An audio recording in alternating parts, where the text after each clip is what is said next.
मला नियम दिलेले. जिथे कीर्तनाला जाशील तिथे पाणी प्यायचं नाही, पैसे घ्यायचे नाही, भाड्याला मागायचे नाही. कशाला कशाला कशाला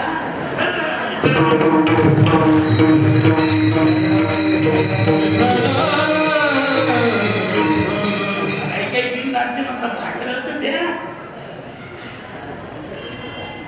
किती पतनाला चालले होईल लोक. मी माझ्या वडिलांना शब्द दिला होता, बाबा तुमच्या शब्दाला तडा जाऊ देणार. मला येत काही तुम्हाला कळलं असेल, मला ताण नसेल, मी काय तुमच्या लक्षात आलं असेल. माझं व्याकरण सुद्धा बरोबर नाही, मराठीचं बिलकुल व्यवस्थित येत नाही. फक्त मी पैसे घेत नाही म्हणून कीर्तनाला बोलवतात मला. ते खरंच तसं आहे का? हो आहे ना. वास्तविक तुकोबार आहे माझं, कोण मी तुकोबारांच्या समाजाचा नाही, दूर दूरपर्यंत नात्यातला पण नाही. तुम्ही तरी सजाती वर्गातले आहात, आले का लक्षात? तुम्ही त्यांच्या सानिध्यातले आहात, त्यांच्या भूमीतले तुम्ही आहात. जसं माझं कुठलं काही सुतक नाही, पण मला लाज वाटली नाही. आईचा संकल्प असतो, मातेचा संकल्प वावा राजबिंडा कपाळीचा धोंडा होऊन येतो. बापाचं नाव मुलाने मोठं करावं. बापाच्या नावावर जर मुलं विकली जात असतील तर तो त्या घराण्याचा अपमान आहे. विठ्ठल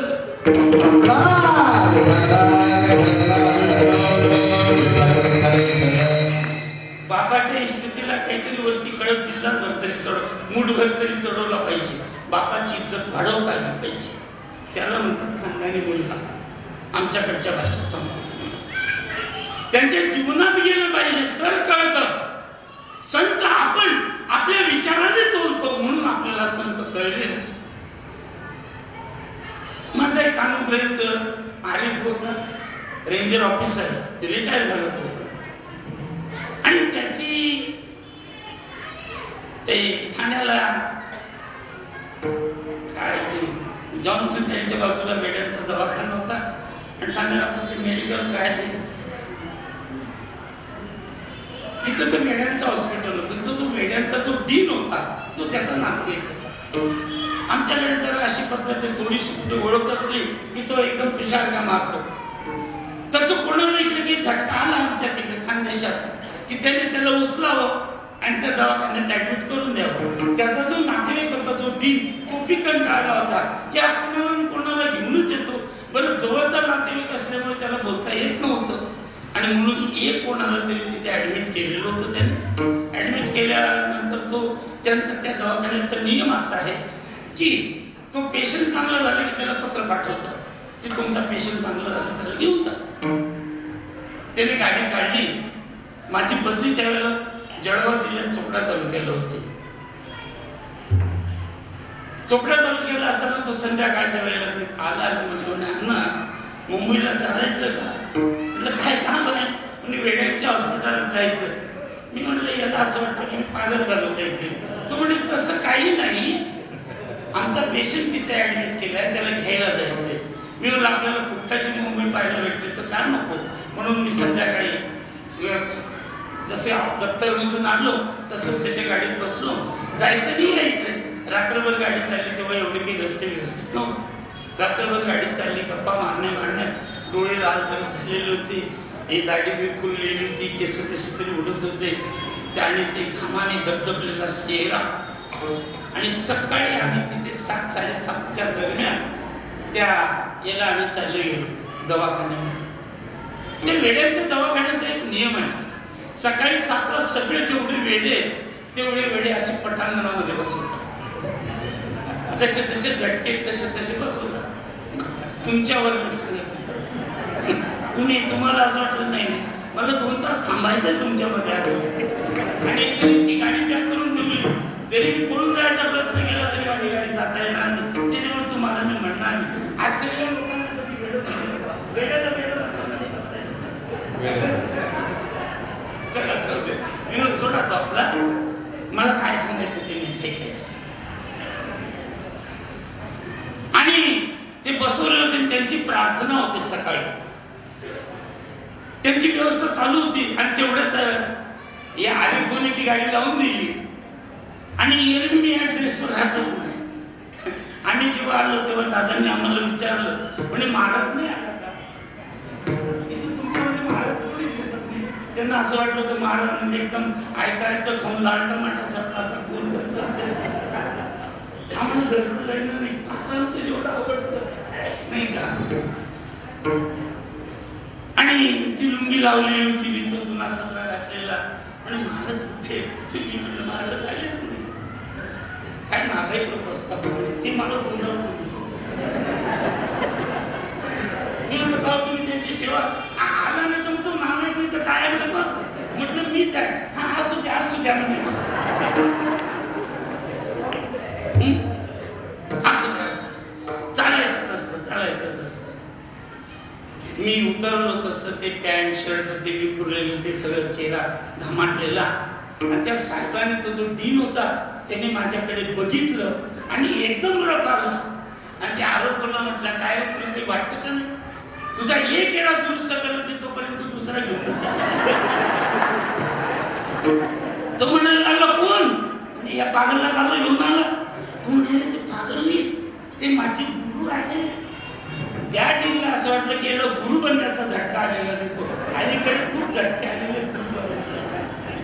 गुरु गुरु क्या करते यारो, कुत्ते भी गुरगुर करते.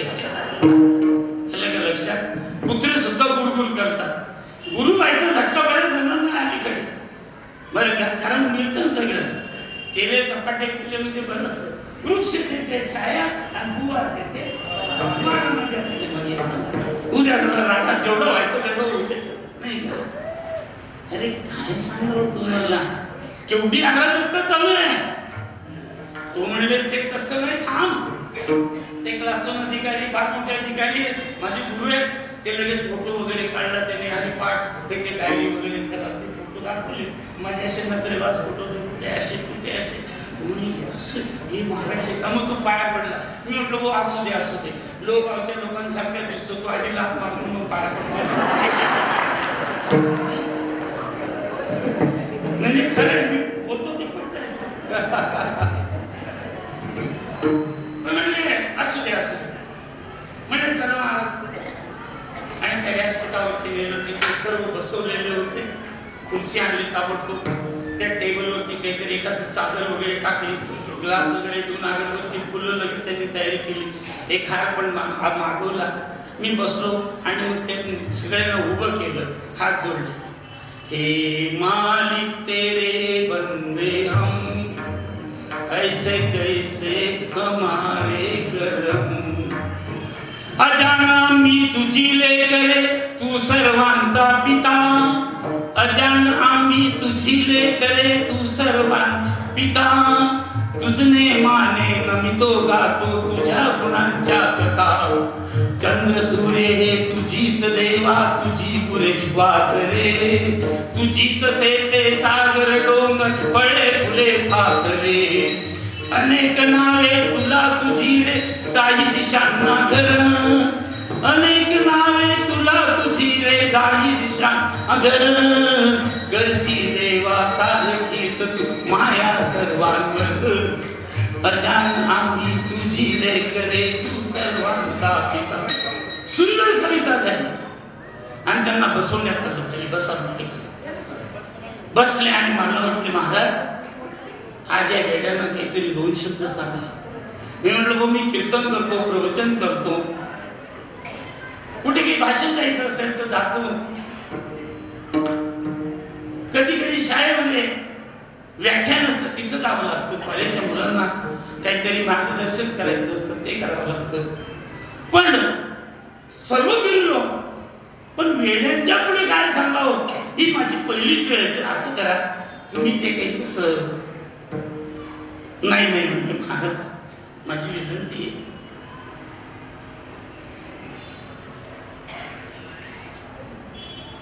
म्हणाले मला भिक्षक होत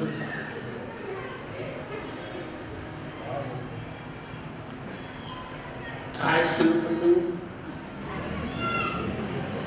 हा तू दादा कोण घ्या आला. तो आल्यानंतर ती त्याच्यावर त्याची नटी पण आली.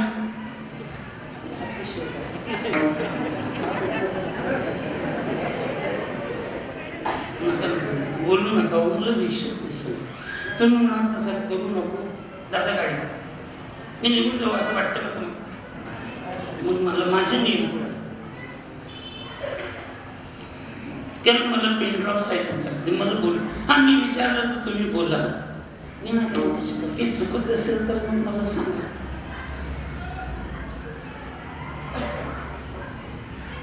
मी म्हटलं यांच्या पुढे मी आजपर्यंत बोललेलो नाही. म्हटले महाराज तुम्हाला काहीतरी बोलावं लागेल. आणि मग काय सांगावं? इथे काही तत्वज्ञानाच्या गोष्टी चालणार नाही, इथे काही प्रश्न उत्तर चालणार नाही, इथे कोड्यातले उत्तर चालणार नाही. मग काय करावं? म्हणून मी एक सहज गोष्ट सांगायला सुरुवात केली. एक होता कासव, एक होता ससा. म्हणजे ती त्यांनाही कळणार नाही, मलाही कळणार नाही, पण काहीतरी मी सांगतोय असं त्यांना कळेल. आणि म्हणून मी म्हटलं एक होता कासव, एक होता ससा, दोघांची शर्यत लागली, कोण घालतं असं तसं. मी गुंग झालो सांगण्यामध्ये. तेवढ्यात त्याच्या समोर बसलेले होते ना, त्यांचे फार विचित्र होते. ते तर पागलच होते, सांगून ते काही ऐकणार नव्हते. म्हणून एकाने काय केलं, पुढच्याला उचललं, मांडीवर घेतलं, गुदगुल्या केल्या, परत ठेवलं. त्यांच्या क्रियाच तशा राहतील ना ते. एक जण उठून उभा राहिला, कवायत केली, खाली बसून गेलं, माझं बोलणं चाललं. एकाने दगड उचलला, असा सुनला, तो परत माझ्या जवळ आणून माझ्या नाकाला लावला, तसं काही फुल घेऊन आला. मी बी त्याचा श्वास घेतला, तो हसला, परत जाऊन दिसला. एक उभा राहिला, मध्ये नाचायला लागला. असं काही सगळं चालू होतं. पण पुढे एक जण तो बसलेला होता, तो फार विचित्र होता. माझ्याकडे एकटक बघायचा आणि माझं बोलणं चालू असताना मध्येच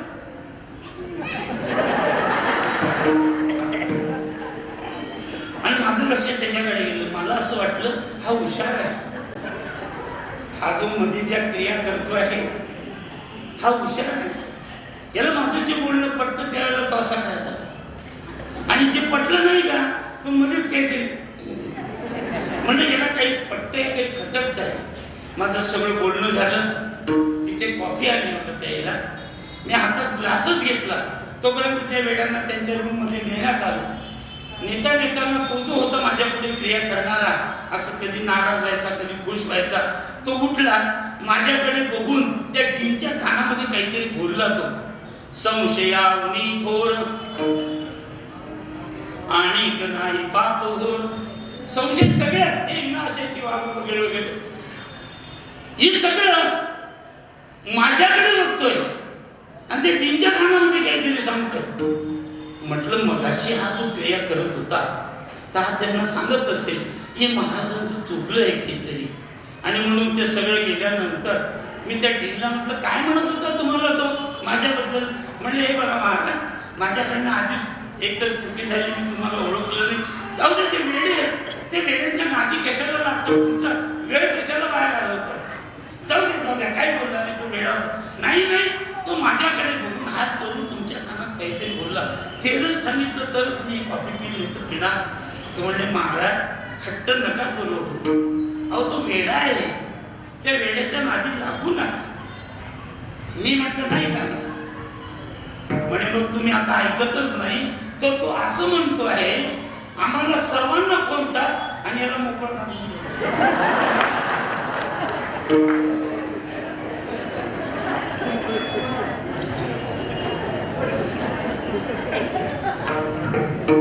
कीर्तन सांगायला बुद्धी लागते. कीर्तनकार व्हायला खूप बुद्धी लागते.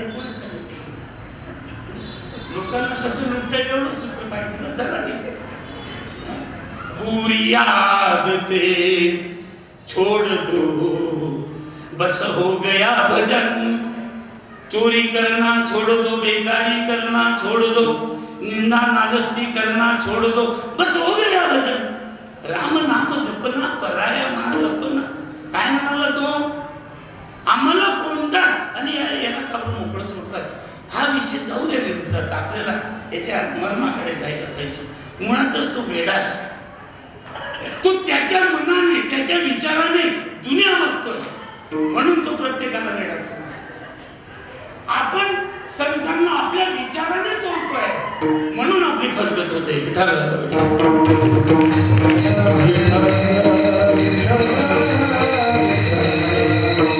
त्यांना काय सांगायचं याचा गाथा पाठ आहे, वागणं का बरं खराब आहे त्याचं? वागणं का बरं खराब आहे? ज्ञानेश्वरीमध्ये एक ओवी आहे आणि नामदेवराय सांगतात एक तरी ओवी अनुभव ग्रंथ श्रेष्ठ आहे. श्री गायले ऐकावे, श्री रूप डोळा पहावे, श्री गायले ऐकावे, सर्व इंद्रियसी अलंकारे श्रेयसी. या ओवीचा अनुभव घेणार का? नाही ना? मग ते 9033 मध्ये ही ओवी बोगस आहे का? ग्रंथ श्रेष्ठ आहे, एक तरी ओवी अनुभव आहे, मी तिच्यावरच बोट ठेवला. अनुभव घ्यायचा का? ओवी अशी विचित्र आहे. श्री रूप डोळा पहावे, श्री गायले ऐकावे, सर्व इंद्रियसी अलंकारे श्रेयसी. करायचं काय? हो, मग तुम्ही संतांना खोटं पाडताय, तुमचे विचार कमी पडताय म्हणून तुम्ही नाही म्हणताय. अरे कोणतेही ओवी अनुभवा ना.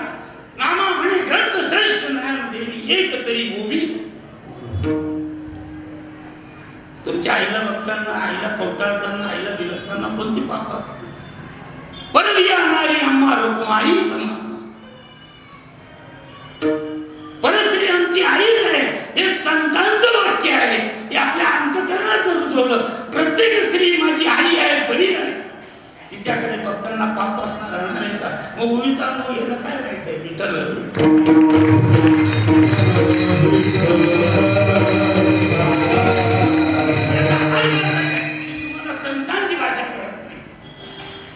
संतांची भाषा करण्याकरता त्यांच्याकडे जावं लागतं.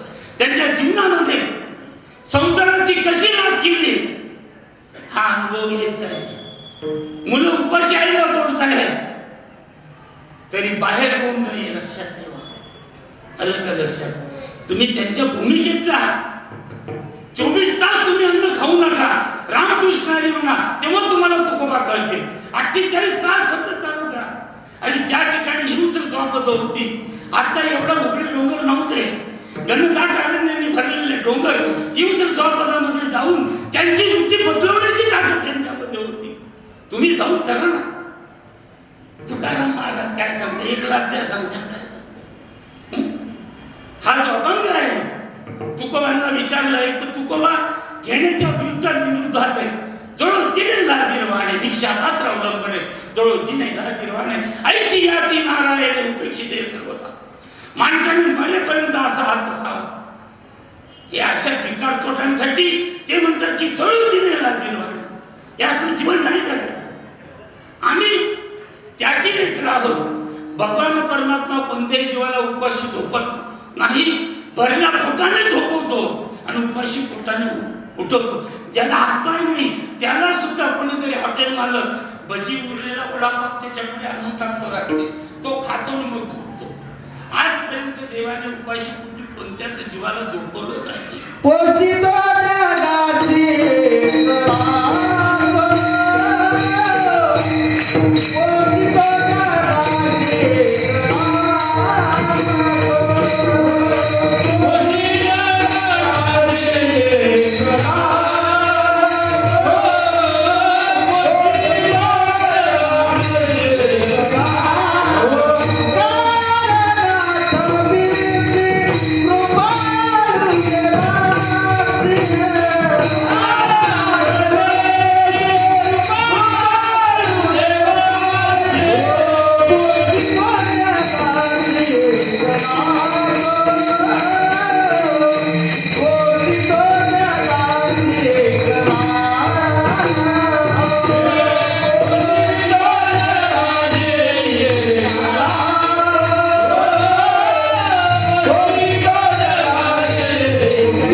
एकटा जगाला बसवतो, पोषितो जगासी एक दास. तो सर्वांचा संसार सांभाळतो. तुम्ही करून बघा. महाराजांना देवाच्या पुढेचा हात लावणं, हात पसरवणं बिलकुल आवडत नाही. का? दिवाळखोर नारायण तयावरी बहुतांचे ऋण, उठताच महाद्वारी सकळ दे दे म्हणती हरी.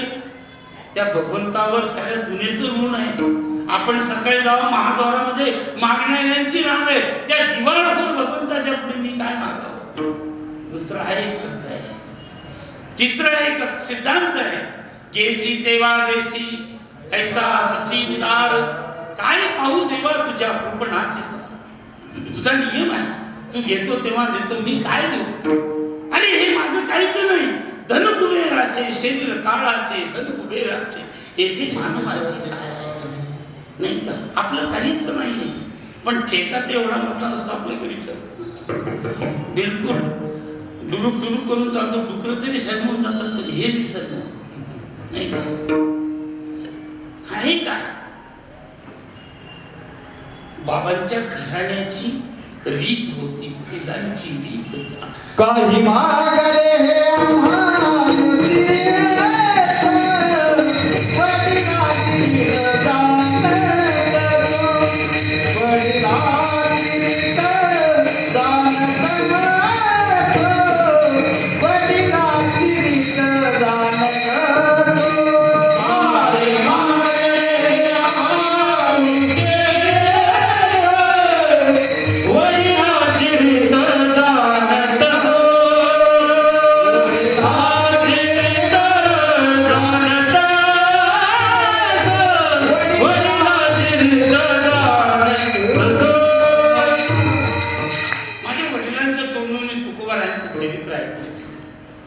माझे वडील सांगायचे, तुकोबा 3 भाकरी घेऊन जायचे पंढरपूरला जाताना.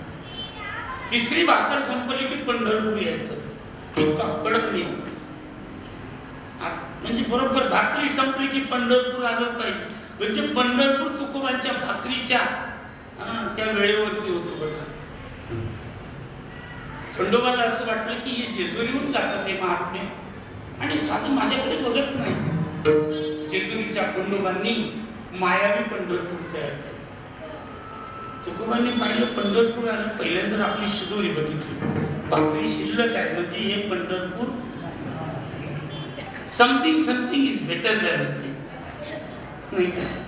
आणि ते म्हटले की हे पंढरपूर नाही. ओलोबा आणि कणकाई पंढरपूरला जायचे. रावळामध्ये ओलोबांनी देवाचं दर्शन घेतलं. गरुड खांबाजवळून कानाला हात लावून उडी मारायची तयारी, तेवढ्यात कणकाई तिथे असायची हजर. एक दिवस असा झाला, उडी मारणी झाली तरी कणकाई तिथे नव्हत्या. ज्या अर्थी कणकाई इथे नाही त्या अर्थी आज तिने देवाला काहीतरी मागितलं असलं पाहिजे. आणि आले चरप होते ओलोबांच्या आवाजावर. काय म्हणले कणका, आज उशीर का लावला? तू देवाजवळ का थांबली? ओ म्हणले, बघा माझी काही चुकी नाही, तुमच्या त्या परमात्म्यानेच मला थांबवलं. तो म्हणला, आई साहेब पुरुषाची जात कठोर असते, कठीण कठीण कठीण किती पुरुष हृदय बाळ. स्त्रीचा सगळ्यात मोठा दागिना शरम आणि मातृत्व हे मोठा दागिना, याच्यावरच जगते. मातृत्व करतात ती तिचं स्वतःचं शरीर खलास करते. स्त्रीचं बाळपण म्हणजे नवा जन्म आहे. आजच्या काळातली गोष्ट सांगतो, पूर्वीच्या काळातली गोष्ट सांगतो. 50 वर्षापूर्वी जर बायांना दिवस राहिले ना पूर्वी, तर त्या बाळांपण डिलिव्हरी होईपर्यंत हालचाल करत नव्हत्या.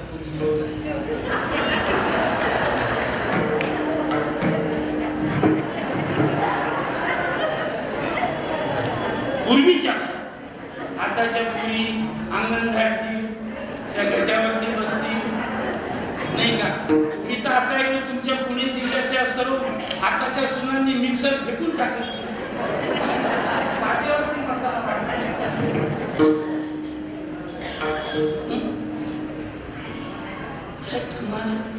अरे स्त्रीला नटण्याची गरज नाही ना.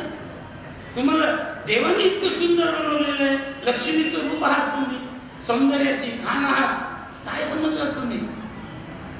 स्त्री म्हणजे देवीचं रूप आहे ते. विनाकारण दोऱ्यानं मुक्तक बसतात पेन्सिल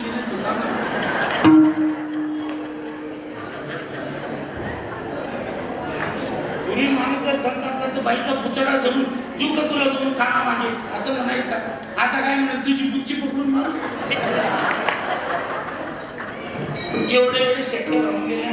इथे 2 केस असे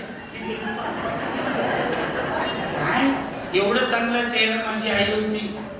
बिलकुल असं पातळाची अशी करायची, ते असं करायची, मळ लावायची, कुंकू लावायची, असं तुकाने असं पुसायची, असं असं केलं की रेणुकेचा चेहरा दिसायचा.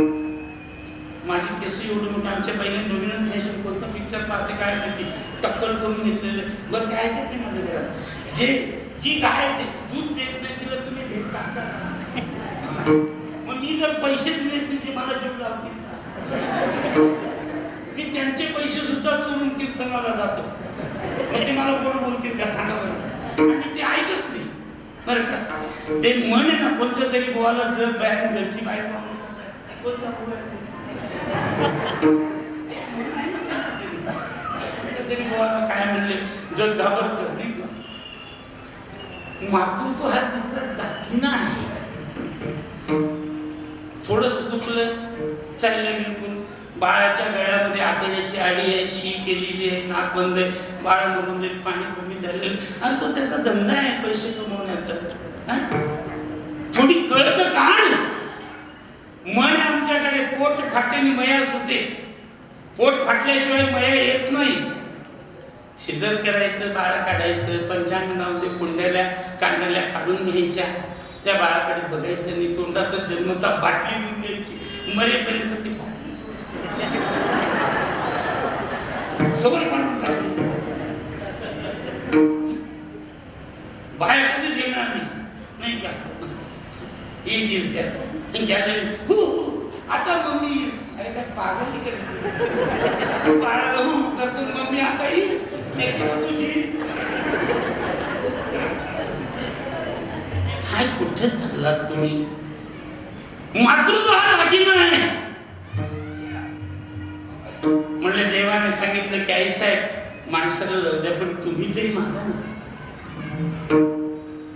म्हणले देवा खरंच रे देवालाही आईची गरज आहे. जिथे वाजतो घुंगुरवाळा बाळक होनी तिथे रांगतो.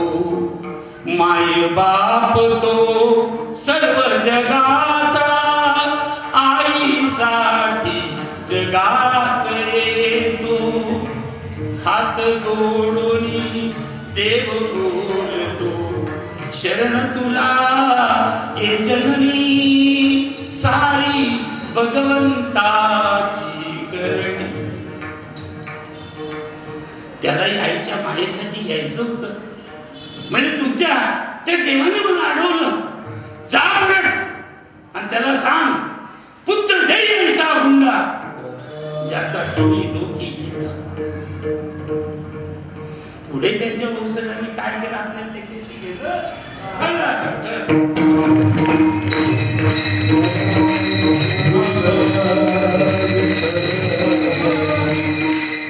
बाप्पाची शेती विकून विकून पोराने काढली.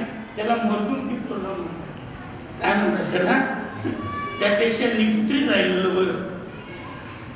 असं कधी झालं नाही पण सिंहाला डुकरांची पिलं झाली हे कधी त्याला जाऊ द्या. माझा विषय काय महत्वाचा होता. एवढा कडक नियम ज्या घराण्यामध्ये होता त्या घराण्यात तुकोबा राहिले होते. देवाच्या पुढे काहीच मागत नव्हते. देवासाठी वाटेल ते करत होते. पण देवाला मागणं आणि देव त्यांच्या दरबारामध्ये राहून भीक मागत होता. ऐसे संत श्रीमंत आमच्या तुकोबांच्या प्रांगणामध्ये उभा राहून आणि भीक मागतो. माझ्या ज्ञानोबांच्या प्रांगणापुढे उभा राहून भीक मागतो तो जगदीश. अजून काय असावं त्या परमार्थाची शिकवण. तुकोबाराय भंडाऱ्यावरती बसलेले सुदुंबऱ्याचे जगनाडे महाराज तुमचे लोकचे महाराज असे जवळ यायचे महाराजांच्या जवळ आणि सहज विचारलं बाबा तुम्ही एकांतात बसतात आणि घरी गेल्यानंतर विचार करतो उद्याला असं करायचं परवाला असं करायचं ते करायचं फलानं करायचं तसं तुम्ही काय विचार करतात सदोदित. म्हणजे मी काय विचार करतो सांगू अभंगाचा. देवाचे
देवाच्या पुढे मी जातो, उभा राहतो आणि मी देवाला म्हणतो, देवा देव वसे चित्ती. सरळ म्हणतील ना, तू ज्याच्या चित्तात बसला त्याची संगती दे ना. कुठल्या दृष्टीने बसत नाही. पण तुकोबांचं बोल म्हणजे काही उमावचे शब्द नाही, काहीतरी तोंडात आपलं बघायचं. तुकोन घेतली मोती जैशी. तुकोबारायचे बोलणार ते ब्रह्मवाक्य होणार हे आधीच ठरलेलं होतं. उपनिषद आहे, ते वेद आहे. गाथा म्हणजे सर्वसामान्य नाही. तुम्ही रोज गाथेचं दर्शन घ्या, 1 महिन्यात तुम्हाला काय प्रचिती येते ती मला सांगा. माझा एक क्षेत्राशी संबंध नाही. फक्त माझं एकच काम होतं, ज्ञानेश्वरीला रोज दर्शन करणं, आईवडिलांच्या पाया पडणं, गाथेचं दर्शन घेणं आणि कसं जीवन असेल एवढा विचार करणं.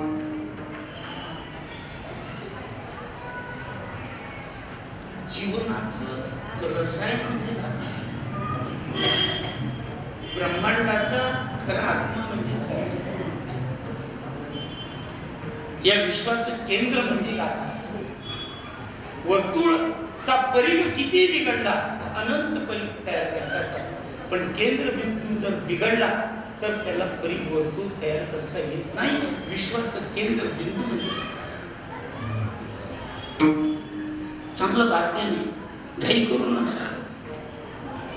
तुम्ही गाथा 100 वर्ष वाचायचं पण करा, यम सुद्धा तुम्हाला घ्यायला येणार नाही. लोक नवस करतील अजून कसं.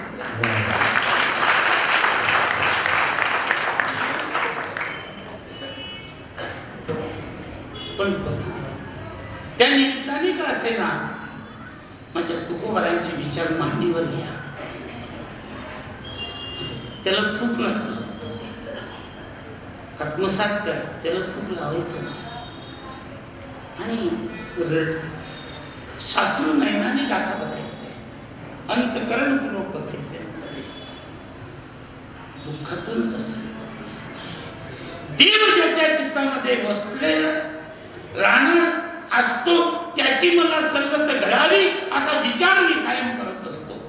देव हा शब्द दिव्यत्व ज्याच्यामध्ये आहे, दिव्यत्वाची जेत प्रचिती ते कर माझीच. दिव्यत्व ज्याच्या जवळ आहे, ज्याच्या अंतकरणात दिव्यत्व आहे, दुसऱ्याबद्दलची दया आहे, दुसऱ्याबद्दलचं प्रेम आहे, दुसऱ्याच्या दुःखाने ज्याचे डोळे पाणवतात, दुसऱ्याच्या दुःखाने ज्याचं जीवन कळकळतं, दुसऱ्याच्या आनंदाने जो पुलकित होतो, नाही का, त्याची मला संगत घडावी.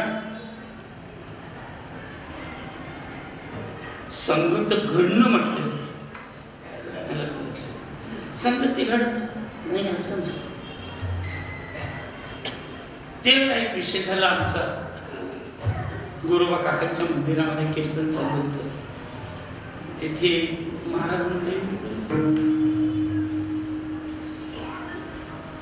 आणि विषय करता करताना माझ्या तोंडून शब्द निघाले. चोकोबा बसलेले आमचे आईसाहेब आहेत. आमच्या आईसाहेबांचे अनंत उपकार या जगावरती आहे.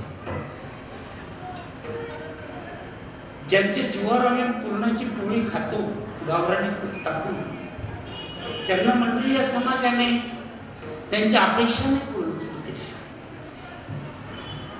समाजाने त्यांनी कधीच दोष नाही. म्हणजे भगवंता तुला जे मान्य आहे ना ते तू समाजाकडून करून घेतो. मध्यरात्रीच्या वेळी 12 वर्षाच्या निवृत्तींना सांगावं की बाळा, जगाचा संसार चांगला व्हावा म्हणून आम्ही देहांत करायचे. माझ्या ज्ञानोबाचं आई तू आहे, वडील तू आहे, गुरु तू आहे, भाऊ नवे नवे विश्वातली सर्व चीची कोपऱ्या कापऱ्यातली नाती ती तू आहे. माझ्या ज्ञानोबाचा तू सांभाळ ठेव. सर्व गाढ झोपलेले. ज्ञानेश्वरी जगाला सांगावी म्हणून निवृत्तीनाथ महाराज परवानगी देत नव्हते. त्यांना एका वाक्यात सांगितलं, दादा मध्यरात्रीचा प्रसंग आठवा. आईने काय सांगितलं? निवृत्तीनाथांच्या अंगाला घाम फुटला. का रे ज्ञानोबा, तू तर गाढ झोपेत होता, तुला काय माहित तो प्रसंग? संत कधी झोपत नाही. संतांचे विचार आणि ते संत आजी कोण म्हणतो तुकोबा राय नाही. गाथा म्हणजे तुकोबा आहे. मला बोलायचंय तुकोबांची गाथा घ्या उघडा. त्या दिवशी ते बोललेले ते येईल. ते काही आमच्यासाठी प्रकरण करून नाही ठेवले. उद्या बारशाला जाईल म्हणून याच्याकरता बोलतो. मी एका ठिकाणी बारशाच्या कीर्तनाला अभंग घेतला होता. यासाठी केला होता 8 तास. बदली मंडळ वाकडं व्हायचे, काही लोक तिकडे व्हायचे. महाराज का काय कोणत्या टायमाला कोणता जीवाने देवाला सांगितलं, देवा 84 लाख योनी भोगून आलेलो आहे. चालो निपाये दमले मी रडते ठाई ठाई मजा कृष्ण भेटवा बाई. थकून गेले, थकले रे नंदलाला. नाच नाचुनी अतिनी दमले. थकून गेलेले, आता चालवल्या जात नाही. तेव्हा 84 लाख योनी भोगून, कष्ट भोगून हा शेवटचा जन्म माणसाचा घेऊन तुझी भक्ती करण्याकरता आलेलो आहे. बस हा तू करून करायचा.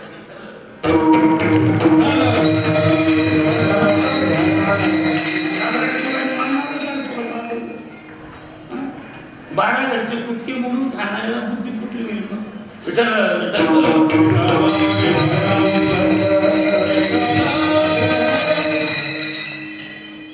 देवाचं चिंतन आहे प्रत्येकाला. माझी तुकोबा आजही गाथा रूपाने आहे. ज्या वेळेला तिथे सर्व जमलेले नामदेव आहे, ज्ञानोबा आहे, नाही का, आमचे मुक्ताई आहे. मी मुक्ताईबद्दल सांगत होतो. भीक दिली नाही, पळत आले, ताटी लावून घेतली. आईसाहेबांनी बघितलं माझा ज्ञानोबा रोज वेगळा राहायचा. आज काहीतरी झालेलं दिसतं. वाऱ्याने आणणारी झोपडी. पण हळूच म्हणले, ज्ञानोबा दार उघडणार. म्हणले, मुक्ता माझं हे तोंड जगाला दाखवायचं नाही, जगाचं तोंड बघायचं नाही असं संत कोणीच म्हणत नाही. माझं काळ तोंड जगाला नाही दाखवायचं. अरे झालं काय ज्ञानोबा? त्यांनी सांगितलं की बघ मुक्ता, तुझी अपेक्षा मी पूर्ण नाही करू शकलो. गावाच्या वेशीवरती माझी झोळी काढून टाकली. अरे तू कोण आहे? योगी योगी पावन योगी पावन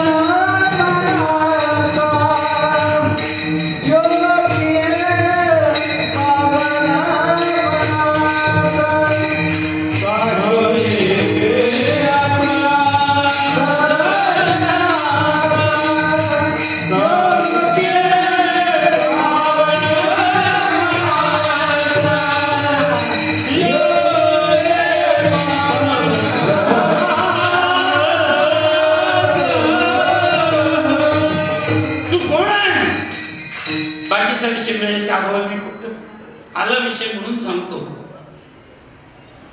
दार उघडायला लावलं मंडळी. आमच्या मुक्ताई जर नसत्या तर जगाला ज्ञानेश्वरी कधीच बघायला मिळाली नसते. आमच्या मुक्ताई नसत्या अमृतानुभव मिळाला नसता, हरिपाठ मिळाला नसता, नवे माझ्या ज्ञानोबांचं दर्शन जीवाला कधीच झालं नसतं. याचे अनेक उपकार माझ्या मुक्ताई. आणि ज्ञानेश्वरीच्या जन्मदात्या ज्ञानेश्वरीचे जनक जर कोणी असेल तर फक्त माझ्या मुक्ताई. आज ज्यांची षष्टी आहे यांना सुद्धा राग आलेला आहे, पण माझ्या मुक्ताईला राग नाही. ज्ञानोबांचा राग शांत करण्याची ताकद माझ्या मुक्ताईमध्ये होती. आणि आईसाहेब तिथं होते. संगतीचा काय परिणाम होतो मी ते तुम्हाला उदाहरण देतोय. त्याची गळावी संगती. ज्याच्या अंतकरणात देव आहे, देव तर सर्वच ठिकाणी आहे. जडी स्थळी काशी पाषाणी मम सर्व देव आहे. विठ्ठल जडी स्थळी भरला हरिता ठावा. आज मी डोळ्याने पाहिला विठ्ठल.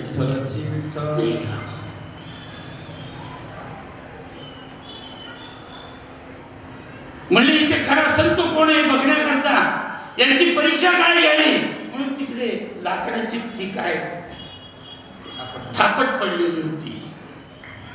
मडक्याला घडवण्याची थापट पडलेली होती. माझ्या मुक्ताईने त्या लाकडाला स्पर्श केला आणि त्या लाकडाने सांगितलं संत कोण आहे आणि असंत कोण आहे. विठ्ठल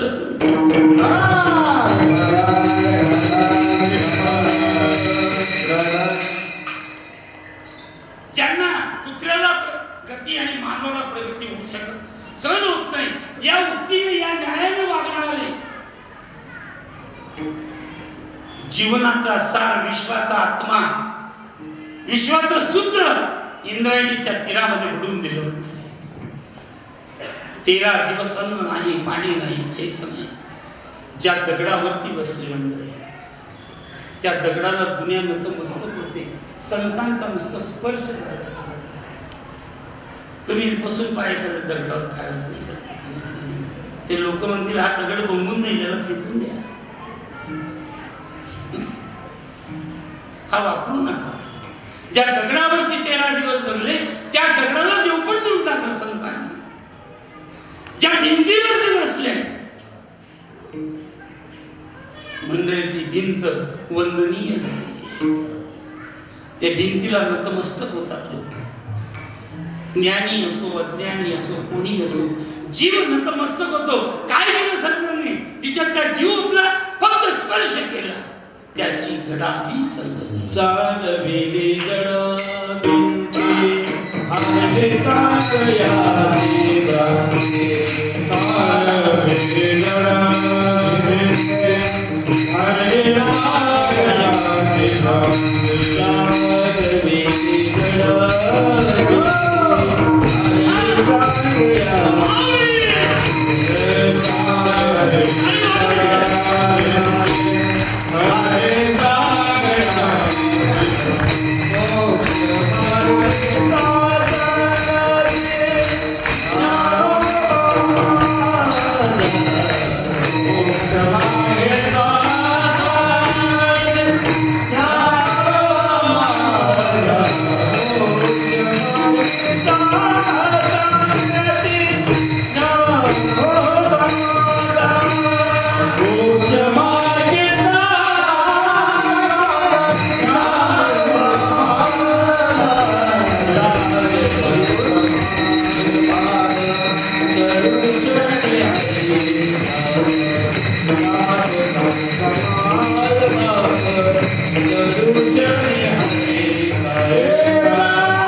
फक्त स्पर्श करावा देत नाही, त्याला देव पण देऊन टाकला.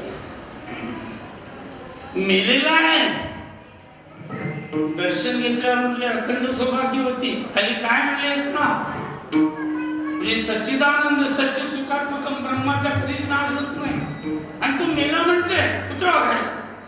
कैसा वासुदेव बोलतो बोलतो स्पर्श केला आणि त्यांच्या हातून ज्ञानेश्वरी लिहून घेतली. ही संत संगतीचा परिणाम. पतन उद्धार संघाचा महिमा.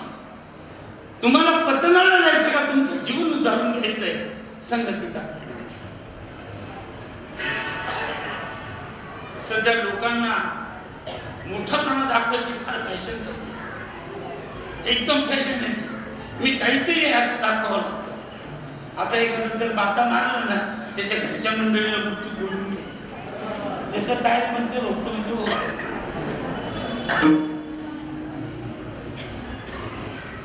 नाही त्याला काय नाही ना. प्रत्येकाच्या घरात मुख्यमंत्र्याने बेल घेऊन ठेवलेली आहे. तुमच्याकडे आहे. एकनाथ शिंदेने म्हणलं माझी बहीण तुमच्या घरात द्यायची. महाराज म्हटलं पण नको रे दादा. ती उद्या मला दादागिरी दाखवेल. मी मुख्यमंत्र्यांची बहीण.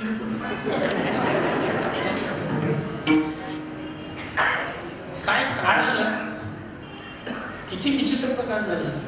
मी 20 वर्षापूर्वी प्रबोधन करत होतो समाजात. मुली मुलगा बदलला जातो तसंच चालू. स्टाईलमध्ये जातात त्या मुली. हा चहा घेऊन मुलगी म्हणते काय करतो रे तू? ITI झालेलो आहे ताई मला हा म्हण बरं.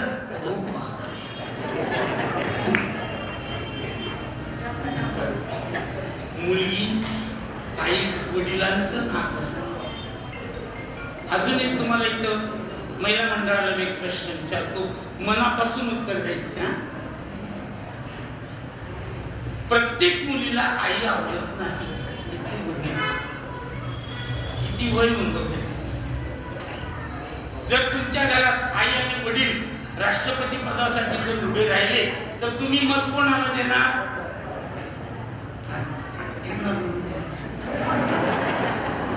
तुम्हाला काय वाटतं? त्यांना बोलता येत नाही असं नाही. अरे चांगल्या चांगल्या ठिकाणी माणसांची बोलती बंद करायला लागलेली त्या. स्त्री घरातली लक्ष्मी आहे. ती उंबरट्याच्या हाती शोभते बरं का. हा घरात काम करतो ती कुठेवर फिरते. आमच्याकडची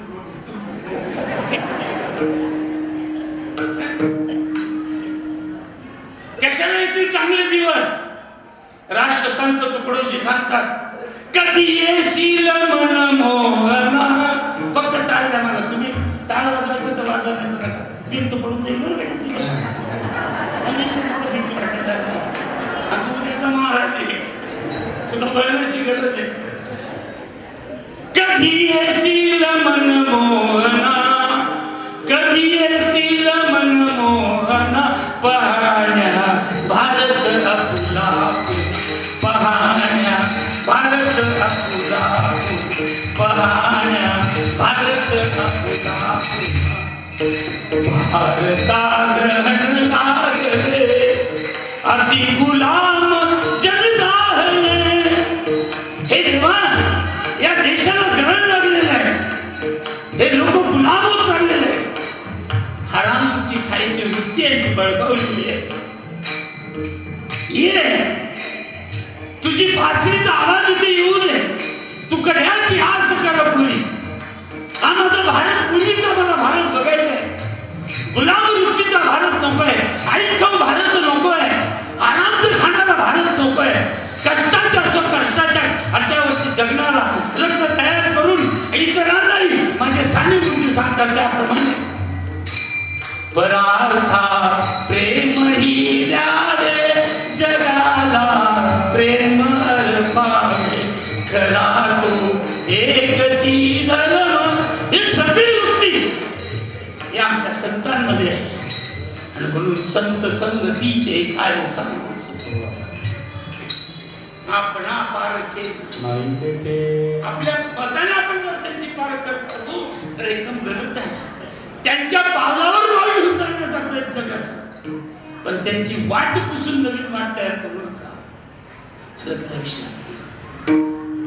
मुलगी बापाचं नाक असतं. तिला वडील इतके आवडतात आणि जगातला बाप एकच आवडतो. त्याच्यावर किती संकट येऊ द्या कधी धर्मगत नाही.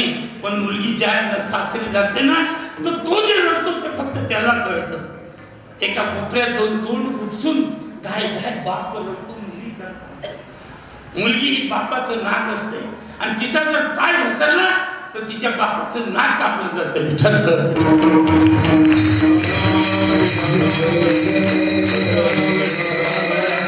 काय लावायचं आणि त्याचं नाक कापायचं का न कापायचं हे तुमच्यामध्ये आहे. 2 मिनिटाच्या 2 सेकंदाच्या करता घराण्याची इज्जत काय करतात.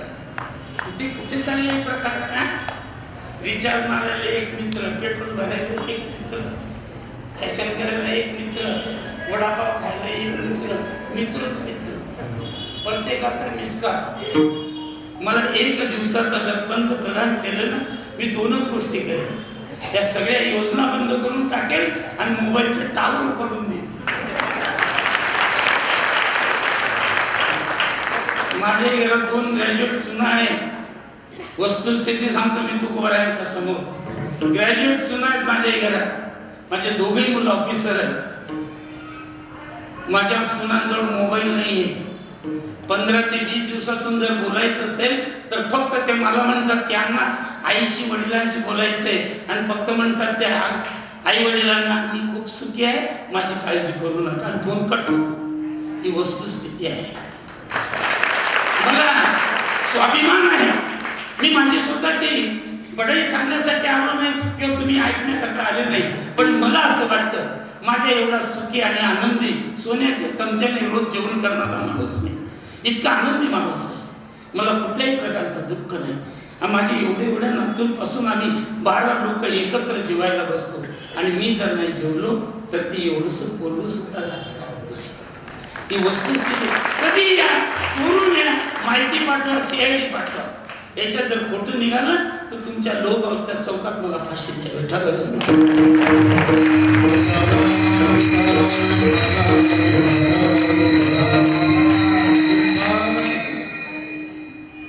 $1.5 ते $2 लाख खर्च करतो मी महिन्याला कीर्तनाचे. काही मी काही फार मोठा श्रीमंत आहे असं नाही. मेहनत करतो. जो सांगतात मी बोललो तुम्हाला पोट भरून कीर्तन करतो. मी कीर्तन करून पोट नाही करत. लक्षात एकदम सुखी जीवन आहे. नाही तर आजकाल कीर्तनकारांची पोरं दारू पण त्यांना गच्चे धरून बाहेर आणतात. असे मी दाखले देतो. पूर्ण महाराष्ट्राचा 7-12 माझ्याजवळ आहे.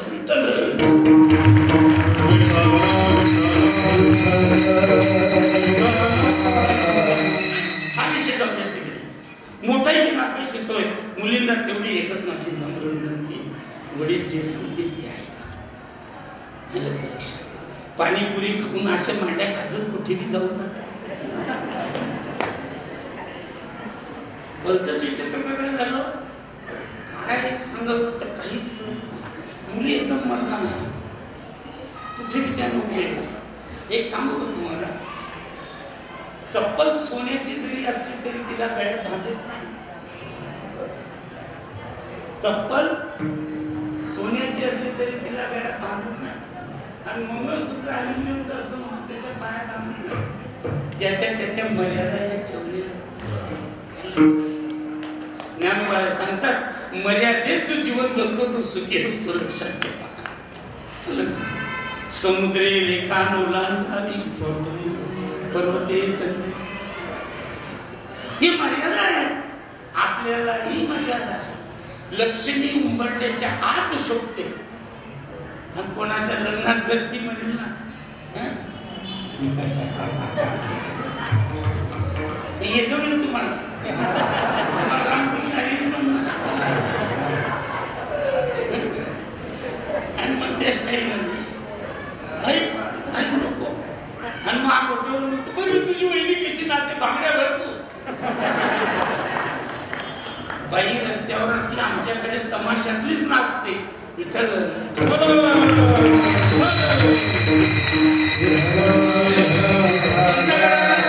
तुमच्या पुण्याने जग सुखी आहे आणि तुम्ही रस्त्यावर जर नाचायला लागले या जगामध्ये घुबडं नाही गागणार तर काय गागणार आहे. वाटू द्या ना जरा शिकेल. लक्ष्मी घरात शोभते. जी लक्ष्मी रस्त्यावरती नाचते त्या घराची 3% होऊन जातात. हे लिहून ठेवा तुम्ही. माणूस दरवाजाच्या बाहेर शोभतो आणि स्त्री दरवाजाच्या आत शोभते. हे जुनं सांगतो. तुम्ही तसं माझं ऐकून लगेच करू नका बरं का. उद्या सगळे असं काही करू नका. एकाला बरं किती वाजता बंद करतो टाइम द्या. 9ला फक्त 10 मिनिटाच्या वरती थोडंफार घेतो. माझा आता तर पूर्ण विषयचा पूर्ण आहे. अजून पहिल्या चरणाला सुरुवात करतो. नाही एकाला असं वाटलं फॅशनचा जमाना आहे. मी आज येताना हे शिक्रापूर जवळ गाडी आली होती माझी. खूप गर्दी होती तिथे. एक कोणीतरी मोलकरीण बाई होती. तिच्या कड्यावरती मुलगा होता. एक तुटलेली पिशवी होती. पण गळ्यामध्ये जवळ 8-10 तोळ्याचा सोन्याचा हार होता. एका पोराने असा तोडला आणि पळत चालला. ती फक्त त्याच्याकडे पाहत होती. मी म्हणलं गाडी उभी करा. गाडी उभी केली. मी तिच्या जवळ गेलो. अगं म्हणलं जोरात ओरड ना. चोराने माझा हात तोडला. म्हणजे जाऊ दे ना बाबा बेंटिकचा होता. या नकलींच्या जमान्यामध्ये असली उमजत नाही. त्या आम्हाला वाटलं की आपणही कडक घालावं सोन्याचं. जरी ऐकलेलं असेल कृष्ण तर मी 2 मिनिटात आपणही सोन्याचं कडक घालावं. आणि म्हणून त्याने खूप कष्ट केले. पण आम्हालाचा अवतार कसा आहे. घामाने भिजलेला मळकटलेला बनियन इथपर्यंत अंडर पॅन्ट घाम काळा फुटतो लाल रुमाल लोट गाडी लोटतोय असा त्याचा अवतार. त्याने कमीत कमी 150 ग्रॅम वजनाचं सोन्याचं जाड जट्ट कळलं. आणि कोणालाही म्हणायचं सोन्याचं. लोक म्हणाले याच्या डोक्यावर परिणाम होतो. ओरिजिनल सोन्याचं कडं दाखवायचं तर लोक काय म्हणाले याच्या डोक्यावर परिणाम झाला. हा आम्हाला 10-15 बाया एकत्र आल्या. कुठला तरी बचत स्थापन केला. बचत गट स्थापन केल्यानंतर त्याच्या उद्घाटनाला गरीब बाई दिसत नाही कोणाला. जिने आयुष्यभर मेहनत केलेली आहे. जिने आयुष्यभर कोणाला दुखवलं नाही अशा बाईला तुम्ही उद्घाटनाला नाही बोलवलं. गावातली एखादी बुजुर्ग आई असेल तिला नाही बोलवलं. पुढाऱ्याच्या बायकोला बोलवलं. तो दुनियाभरचा का लवाट असेल. आता पुढारी कधी लवाट नसतात. ते देश का खातात. नवीन देश तयार व्हावा म्हणून. हगणदारी मुक्त गाव होतं आणि त्या गावाला 25 लाखाचं बक्षीस देण्यासाठी मंत्री येत होता. म्हणून त्या गावाच्या आजूबाजूला 2 किलोमीटर पर्यंत गावाची सफाई केलेली होती आणि पोलीस उभे होते. 11 वाजता तो येणार म्हणून. एक म्हातारं सकाळी उशिरा उठलं. रात्री मिसळ खाल्ली असेल. पोट गडगडत होतं. कमरेल उचललं. आमच्याकडे संडाशी दिले आहेत पण लोक त्याने खाऊन गेले. कमरेल उचललं आणि धीरे धीरे चालला. त्याने गावाच्या बाहेर आल्याबरोबर म्हटले बापरे आज काय स्वच्छता आहे. तू जायची गरज नाही. कुठे करावी. चांगल्या जागेवर घाण करता येते. घाण जागेवर घाण करायची नसते. लक्षात. जिथे काहीच खायला नाही तिथे माणूस भ्रष्टाचार करेल का. माझ्या भारतात कोणीही भ्रष्टाचार करत नाही. नीट ऐकून घ्या. माझ्या या देशात जो भारतीय आहे तो भ्रष्टाचार करत नाही. जे करतात ते बाहेरचं बिवार आहे. विठ्ठल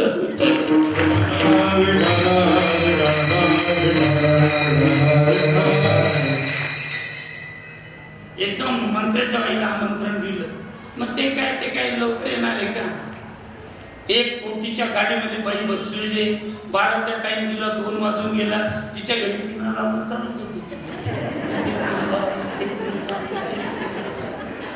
पिना लावत 2 वाजून. ड्रायव्हरला म्हणजे गाडी काढली आणि एकदम जाम मध्ये सापडली. मागे जाता येणं पुढे गेली.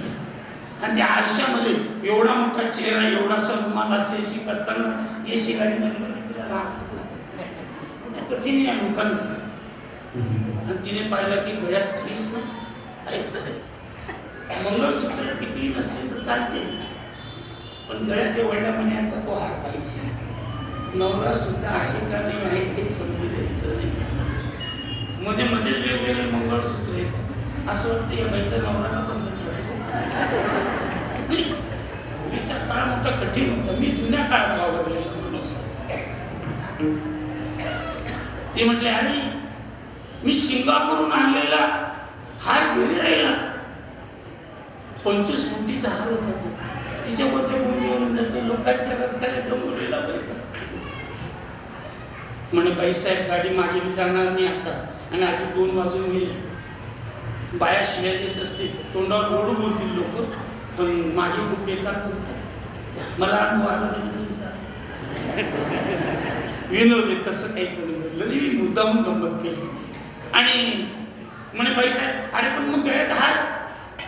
तेवढ्यात एक गाडी जोडाला 5 रुपये को दो, 5 रुपये को दो, 3 रुपयाचा एक काचेच्या मण्याचा हार विकत होता. तिने पटकन घेतले, 3 रुपये दिले, हार घेऊन घेतला, गळ्यात घातला आणि पाहिला हे नकली जास्त चमकतात. असली सोडला चमकत नाही, तेवढं नकली चमकवण्याचा ते म्हणतात. खूप मोठा मानतात ते, काहीच नसतं. चम चम चम चम. बाई आल्या कशात तरी टाळ्या वाजवल्या सगळ्यांनी. ते असे साडी बिडी, कारण त्यांना नीट चालता येत नाही. त्यांच्या त्या चपला जितके डिस्को राहतात विचारून नका, त्या चपला त्यांना उलट्या पाट्या आल्याबरोबर. आणि ते पंचतारामध्ये जेवण होतं सगळं. ते पैशावाल्या बायांचा बचत गट होता. आणि त्या लाईटामध्ये तुम्ही गेले असाल पंचतारांकी काठीपर्यंत, असे बडक लाईट नसतातच कधी, फक्त टेबलावरती पडेल एवढंच जेड असतं. आणि तिथे जवळजवळ 60-70 पदार्थ असतात. तुम्हाला जे पटलं ते घ्यायचं. हे कधी न जाणार तर हाताने घ्यायला बरं काय.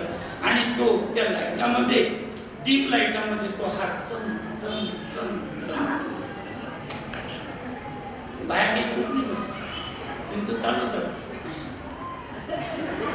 अशा वाकडे तिकडे बी होतात ते विचारू. आणि त्यांची एक भाषा अशी विचित्र असते, ब्रह्मदेवाला कळली नाही. त्या जवळ बसतात, ते जिच्याशी बोलतात तिलाच कळतात, बाकीची कशी उडवतात तिचं तिला माहिती असतं.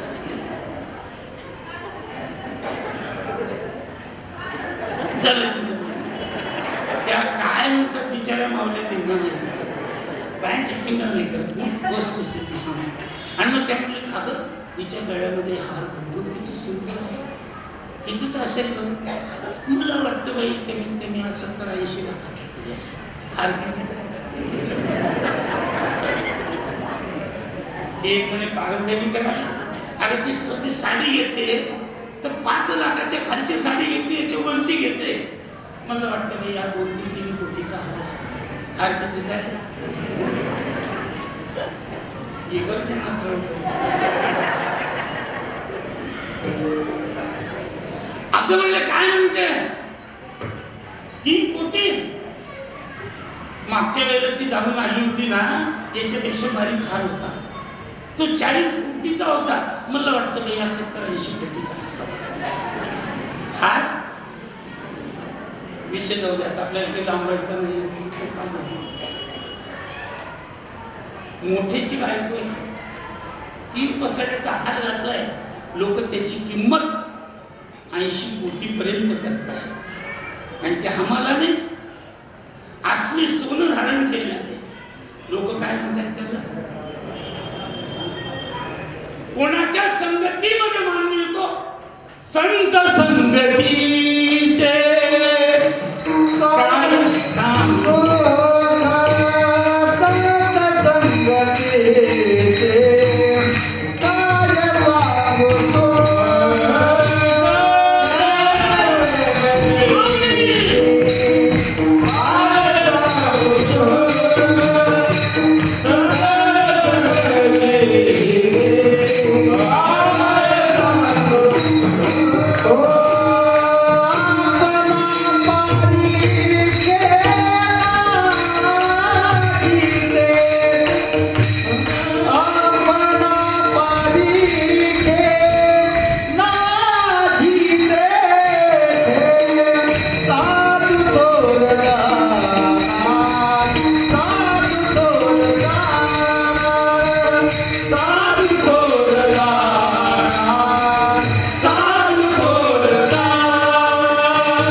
काय सांगू.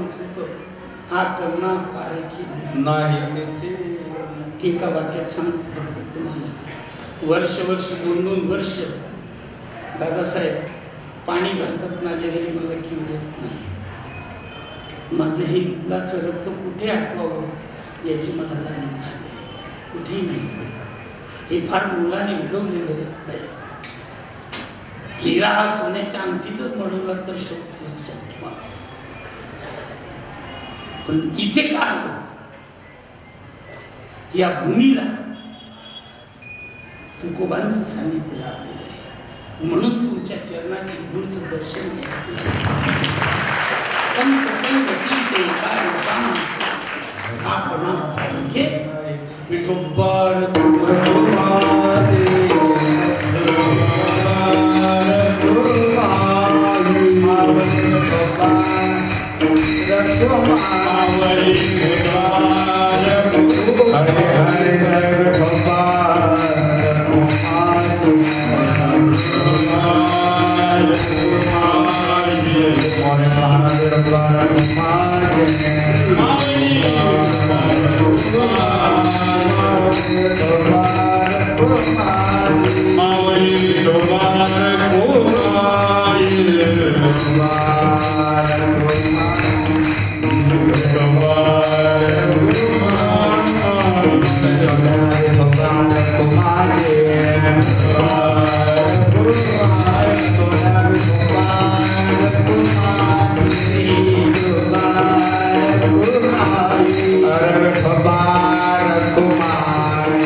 एक मिनिटाचा दृष्टांत. माझा एक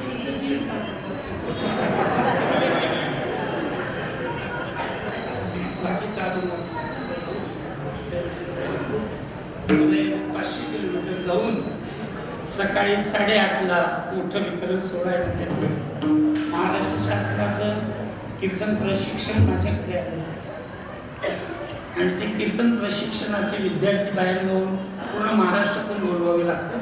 20 विद्यार्थ्यांना ट्रेनिंग द्यावं लागतं. सरकार त्यांना प्रमाणपत्र देतं. त्यांनी सरकारने दिलेल्या विषयाशी त्यांनी निगडीत आणि एक धर्मप्रयोग सिद्ध कलांचं ते म्हणजे कीर्तन म्हणजे काय हे त्यांना म्हणजे 10 दिवसात मोठमोठे व्याख्याते बोलून आणि सकाळी जर तिथं वितरण सोहळा 500 किलोमीटर जायचं. रात्री आता काय सांगा, नंदुरबार जिल्ह्यातून आलो घरी, फक्त चहा पिऊन गाडी विषय जाऊ द्या. माझ्यासाठी आजच्या दिवस मी तुमची माफी मागतो, परत तुम्ही सापडणार नाही. आता एवढं पूर्ण अभंग सोडत नाही, पण अनुसरून एक छोटासा दृष्टांत देतो आणि सेवा पूर्ण करतो. मी माझी अकबराच्या दरबारामध्ये 9 रत्न होते, त्याच्यातले माझे तानसेन होते. तानसेन गायक. आज गायन म्हणजे काय समजलं तुम्ही? ते राग रागिणीवर जर मेघ मल्हार गायला तर आकाशात ढग जगतात, दीपराग गायला तर दिवे लागतात. आपलं काय गातो हे कळे ना आणि राग काही नाही बर्फाची कडे टाकून चालू होऊन जातात. अरे खूप राग. मी 1990 साली पुण्याला संगीत विशारद झालेलो होतो. ॲस्ट्रॉलॉजीचा मी PhD माणूस आहे. या गोष्टी सांगायच्या नाही, पण एक सांगतो. पण काय आपल्यात काय शांत ठेवून रागरागिणी काय एक बघा तुम्हाला एक साधं उदाहरण देतो. कामावर जायला उशीर व्हायला बघतो रिक्षावाला न वाट माझी बघतो. ही गाणी आहे. पण हे गाणं आपण इंद्रायणी काठी कामावर जायला उशीर हा झाला वाट माझी बघतो रिक्षावाला रिक्षावाला.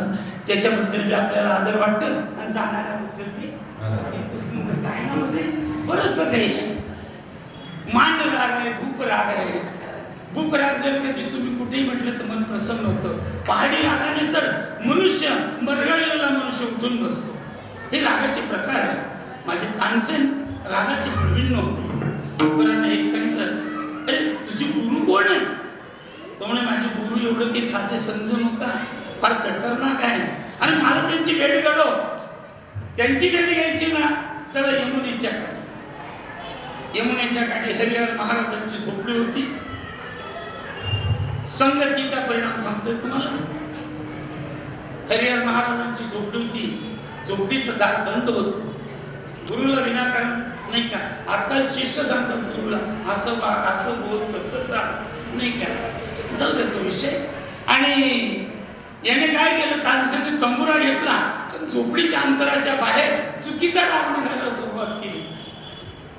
त्यांनी हरिहर महाराजांनी ऐकलं, हा तानसेनचा आवाज आहे आणि हा मूर्ख, मी याला काय शिकवलं ना करतो काय. आपलं जे काम आहे सोडून द्यायचं, तिसरंच काहीतरी करायचं. आमची बाई आडाणी चोट. सुनांनी सांगितलं या मुलांना इंग्लिश शाळेत टाक. आता इंग्लिश शाळा म्हटलं म्हणजे सगळ्यात महाग 60,000 रुपये एका मुलाला लागतात. 3 मुलं इंग्लिश शाळेमध्ये टाकली, 1,80,000 रुपये. ते काही शिकत नाही. वॉटर ग्लास यस नो असं 2-4 शब्द शिकतात. ते नकरेच राहतात त्यांचे. धोतर नेसून या, लुगडं नेसून या. अर्ध म्हणजे 6 महिन्यामध्ये 3 महिन्याचं नाचायला लावतात त्यांना. काय झालं ही इंग्रजी शाळा. आणि ती आमची आजी त्यांची वाट पाहते. मग ते आल्यानंतर आजी यू आर बॅफेलो. खाव रे बाबा किती मक्कू घेते. अगं बावडते तुला मुलीच तू त्यांचा मक्कू घेते. कुठे काय करावं याचा नियम आहे. यांनी चुकीचं गायन सुरू केलं. हरिहर महाराजांना सण निघाला. झोपडीच्या बाहेर आले आणि खाडकन तानसेनच्या कानात वाजवले. मूर्खा तुला असं शिकवलं. तानसेनने आवडीच बोट राजाच्या पायाला लावलं. ही माझी गुरु बघून घ्या अवतार कसा आहे तर. नाही तर अंबाबाई लाड लाड ये ग तसं नाही.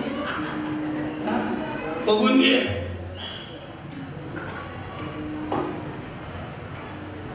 अकबर खुश. अकबराने बहुमूल्य अत्तर त्याच्या जवळ होतं. त्याने झग्यातून अत्तर काढलं आणि हरिहर महाराजांना भेट दिली. महाराजांनी ते बूच उघडलं आणि सगळं अत्तर तिथे शिपडून फेकून झोपडीमध्ये गेले. अकबर संतापला. म्हणजे काय रे तानसेन, मी म्हटलं तर फार मोठा महात्मा आहे. अरे याला अत्तराची पारख नाही.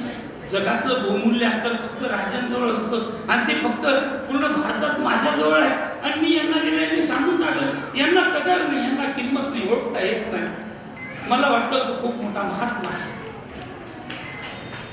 मला यांना जाब विचारायचा आहे. तानसेन हळूच गेली. म्हणजे बाबा अकबर बादशाह तुम्हाला भेटण्याची इच्छा करतो, पाठवते, घेऊन या. अकबर झोपडीमध्ये गेला.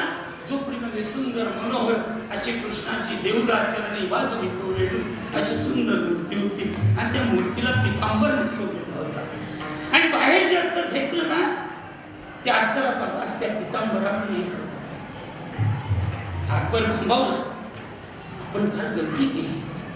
संतांची प्रत्येक क्रिया ही भगवंताला आवडते. ते म्हणतात देवा तुला माझ्या हातचं पाणी आवडतं ना, मी तुला पाहून पाणी फेकणार नाही. मी कुठेही पाणी फेकेन. तुला जर माझी आवड असेल तर फेकलेल्या पाण्याच्या खाली तू जाऊन उभा राहा. मला तुझी गरज नाहीये, मला माझ्या संतांची गरज आहे. मला माहिती तुझं सूत्र. तू कोणाच्या मागे पळतो. देव इच्छी रज चरणाची माती धावत चालत मागे. तू संतांच्या करता वेडा होतो, तू दुनिये करता वेडा होत नाही. संत तुझी लाडकी आहेत, लेकरू बाळ आहे. संतांच्या शिवाय तू जगूच शकत नाही. संतांच्या शिवाय तुला तेज येऊ शकत नाही. म्हणून मी तुझ्याकडे न बघताना ज्यांच्यामुळे तुला तेज येतं मी त्यांची सेवा करेन, त्यांचा पुत्रा बनेल, त्यांच्या नालीचा किडा होईल, वाटेल ती होईल. पण संतांच्या संगतीचं संगत मिळण्याकरता जीवनाची आटोकाट प्रयत्न केले. आणि अकबर भागवला तो म्हणाला, महाराज मला माफ करा, तुम्ही ते अंतर तिने बाहेर सांडलं, माझ्या मनात तुमच्याबद्दलच वेगळंच आलं. मला याची शिक्षा म्हणून माझ्या तोलमोलाचं काम द्या. मी राजा आहे, चक्रवर्ती राजा आहे, मला तोलमोलाचं तुम्ही काहीतरी काम द्या.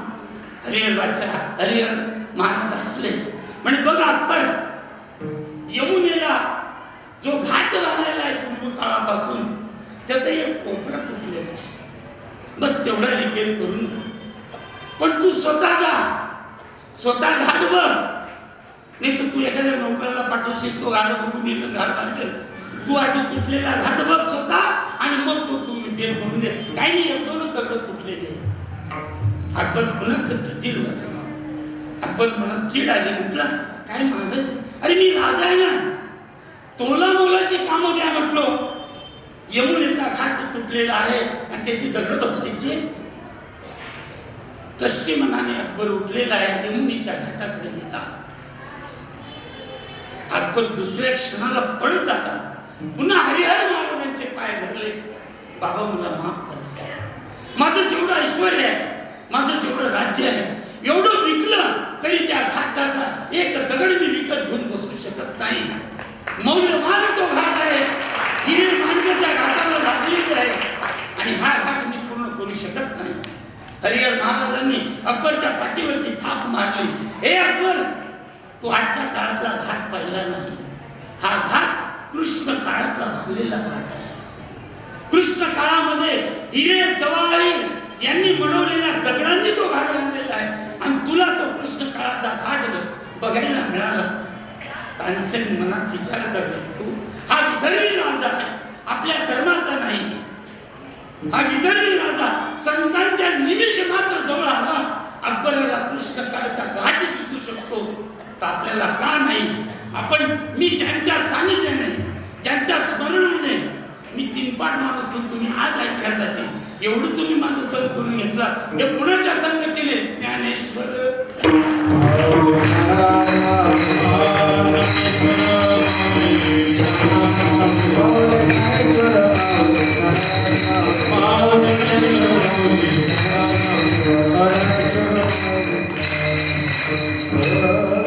सेवा माऊलींच्या चरणी, तुकोबांच्या चरणी अर्पण करतो. सेवा करताना भावनेच्या हारी जे काही माझ्याकडनं अपशब्द बोलले गेले, हा माझा बुद्धीचा दोष आहे.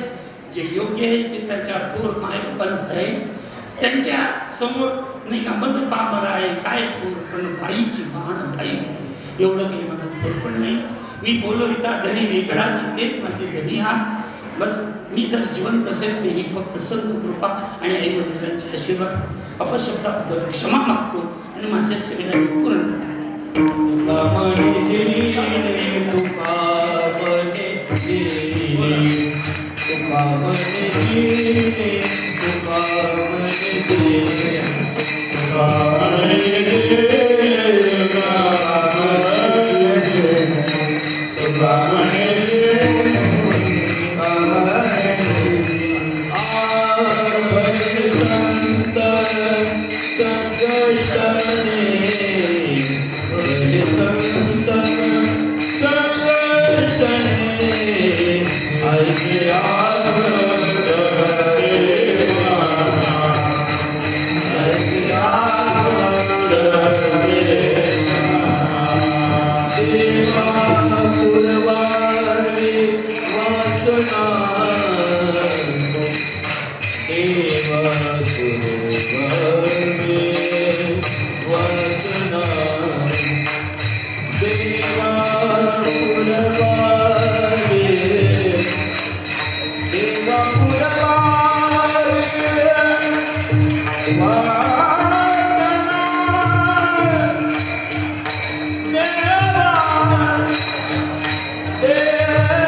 उपस्थित सर्व भाविक भक्तगण, महिला मंडळ, ग्रामस्थ, जगद्गुरु संत तुकाराम महाराजांच्या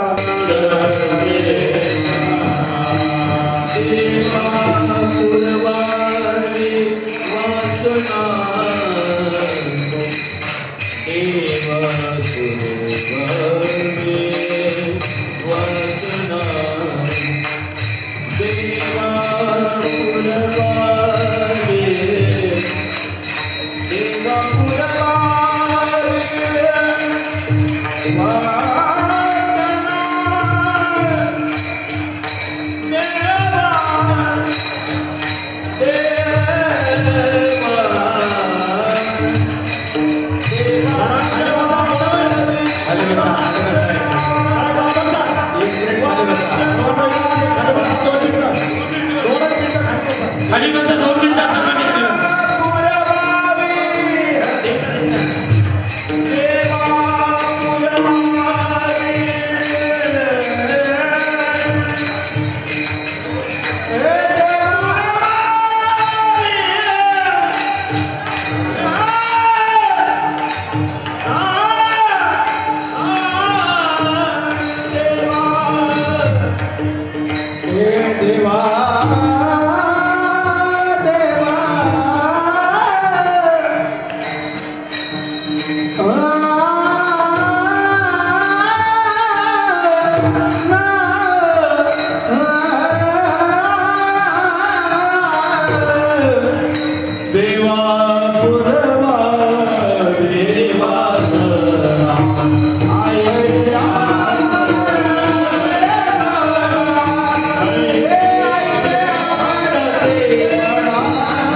उपस्थित सर्व भाविक भक्तगण, महिला मंडळ, ग्रामस्थ, जगद्गुरु संत तुकाराम महाराजांच्या महाराज पाटील श्री क्षेत्र आनंदी यांचं काल्याचं कीर्तन होणार आहे.